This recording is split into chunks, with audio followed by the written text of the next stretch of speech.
I'd like to start by introducing Donna Marsh O'Connor. Donna is the mother of Vanessa Lang Langer, who died in the Tower 2 on the 93rd floor.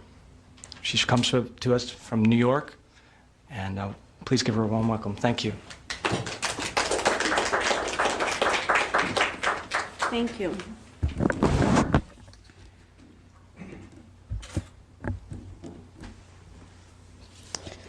This is my motivation.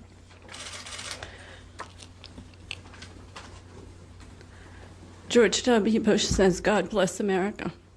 He already did. He blessed us over and over and over again. And on that day, it was men who cursed us, not God. And it has been in the hands of men ever since to investigate everything, the events leading up to, during, and the events post 9/11. I know on a daily basis the press covers the events post 9/11. But I feel, frankly, abandoned if I question anything about the official story. I'm called a conspiracy theorist. My daughter was on the 93rd floor of Tower 2, and 5 minutes after the first plane hit, she was on the phone to the Park Avenue office of Regis Business International, where she worked in the Trade Center offices. 4 or 5 months pregnant, depending if you listen to the family myth or what the medical examiner told me when he looked at the fetal bones. She was at her desk telling the Park Avenue office that the Port Authority police and those in the building were told they were safe, that they should stay at their desks. They were not safe. But she was almost saved. My daughter's body was one of only about 283 whole and intact bodies. The funeral director, they pulled her out of the rubble on September 24th. The funeral director told me when they notified us on July 6th and he picked up her body, that she looked exactly as I would have expected her to look. So I asked to see her. And I did get support from Hillary Clinton's office, but my son-in-law wouldn't let me see her without him seeing her. And I couldn't put him through that. It took me 4 years for the courage to see those final pictures. This is a picture of my daughter without makeup. She would have been appalled to have this picture shown without makeup. She was stunning.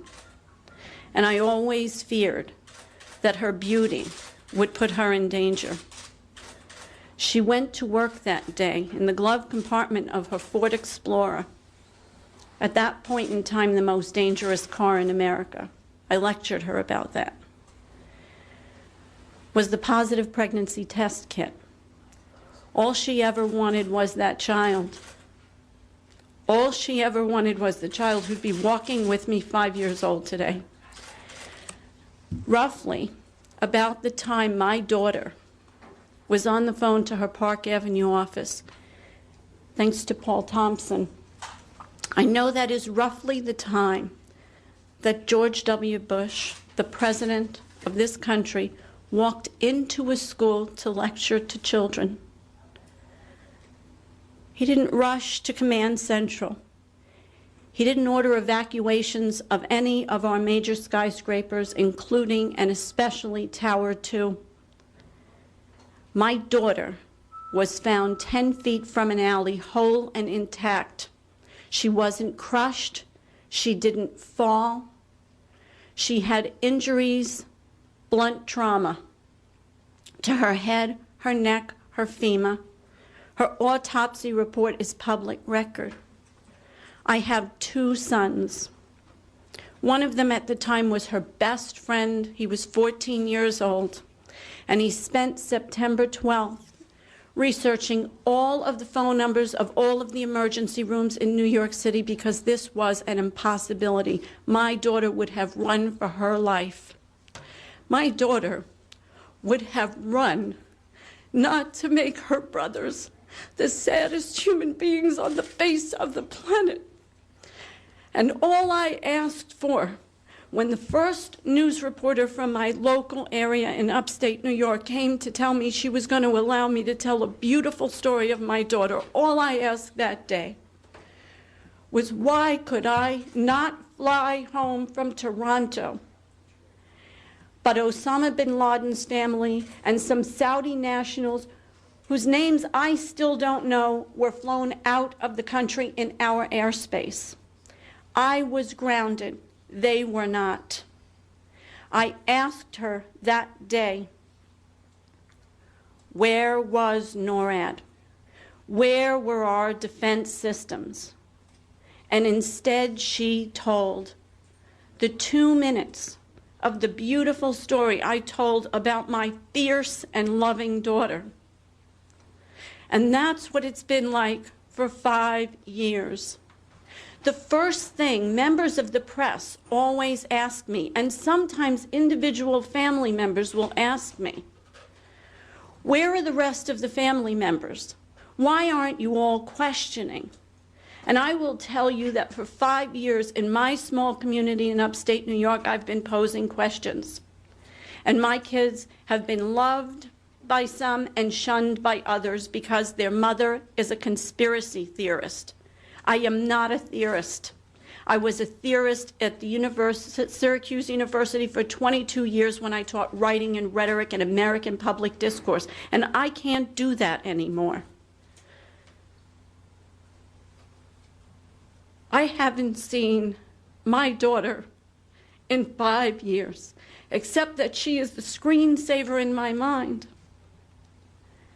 And this government has made me a victim of conspiracy theories because they haven't answered fully or allowed anyone to ask the true questions of September 11th. And that's what I'm asking from you today. For exposure. We are not crazy. We have questions. We demand answers. I don't want to be paternalized by my government. I am a parent, and I want to be able to raise the rest of my children, to go to work, to live their lives, to do, as Rudy Giuliani told us shortly after September 11th, to save the economy, to go shopping. I want to tell them this is their land, this is their country. We are never again going to be safe. We never were safe. There isn't a man or woman, politician on this globe who can save us. But we can make ourselves safer by refusing to continue to cover up. Don't look for stars to tell you the answers. We're asking for a new investigation into the events of September 11th, and this time, a truly bipartisan, global, with families invested from the beginning, middle, and throughout the end. God blessed America, and look what we did with it. Thank you.